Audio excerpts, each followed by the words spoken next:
এখানে ভূমিকম্পের পরপরই আমরা জানতে পারি যে এখানে হচ্ছে 3 জন পথচারী একটা 7 তলার উপরে রেলিং ধসে এখানে আহত হয়ে আছে। পরে আমাদের লোকজন আসে, 2 জন এখানে মারা যায়, একজনকে মেডিকেলে নিয়ে যাওয়ার পরে মারা গেছে। তাদের পরিচয় এখনো শনাক্ত হয়নি, পুলিশ কাজ করছে যে দ্রুত।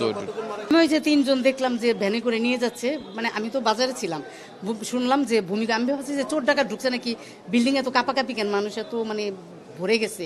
তারপরে আমি বাসার কাছে আসলাম, এসে দেখি যে মানে 3 জন স্পট ডেড নিয়ে যাচ্ছে, 2 জন খুব মানে গুরুতর আহত। এটাই আমি দেখলাম।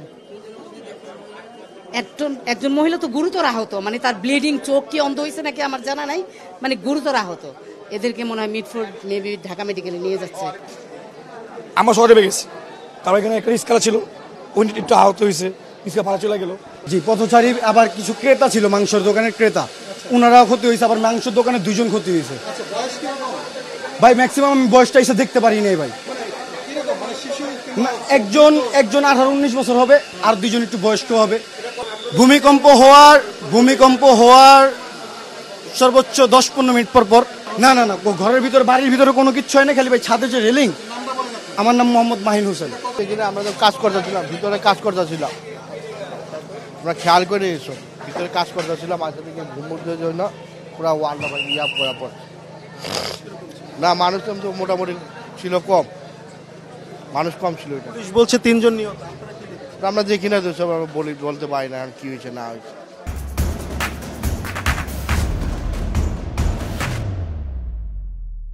দোকানটা আমারই ভাই, তো আমরা এখানে দাঁড়া ছিলাম, আমাদের এখানে তেলপাল ছিল, বা বাস দিয়ে আমাদের যে বিয়া বাড়ি বাস দিয়ে আমাদের এখানে পুরো অফ ছিল।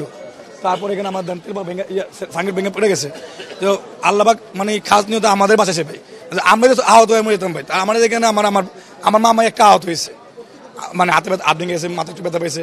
এমনি যারা চলতি পথে যারা ছিল ওদের ভাই কম বেশি আহত হবি। তারপরও আল্লাহবাকে যে 1 লাখ শুক্র জানি কি, আজকে শুক্রবার ছিল, মাঝের কম আওয়াজ কম ছিল, স্কুলগুলো বন্ধ ছিল। আমাদের এখানে যে আহমদ বাওয়ান স্কুল, এই বিল্ডিং এর ভাই, এই যেটা এটা বিল্ডিং হলো 5 তলা, 7 তলার ভিতরে পড়ছে ওয়াল। আমি স্পোর্টে ছিলাম ভাই, যখন আমি স্পোর্ট ছিলাম, এটা আমার দোকান, তো আমার দোকানে বেচা কিনি করতেছি। তো আমার এখানে তেলপাল ছিল অনেক, মানে বাস দিয়ে অনেক বিয়া বাড়ি যেমন তেলপাল, মানে না তেলপাল ছিল, আমাদের ছিল।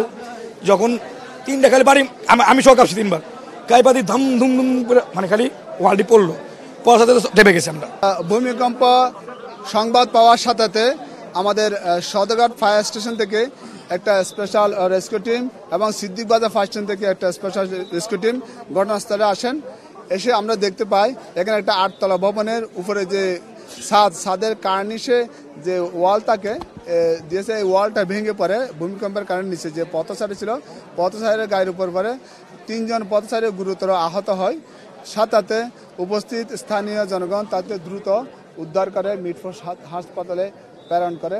আমরা এসে দেখতে পাই উপরে ছাদের মধ্যে কানিসটা নিচে পড়ে এই অবস্থা আছে।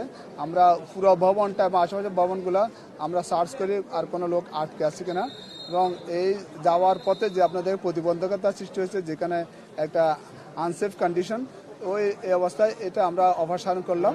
অপসারণ করে আমাদের কার্যক্রম এখানে শেষ করছি।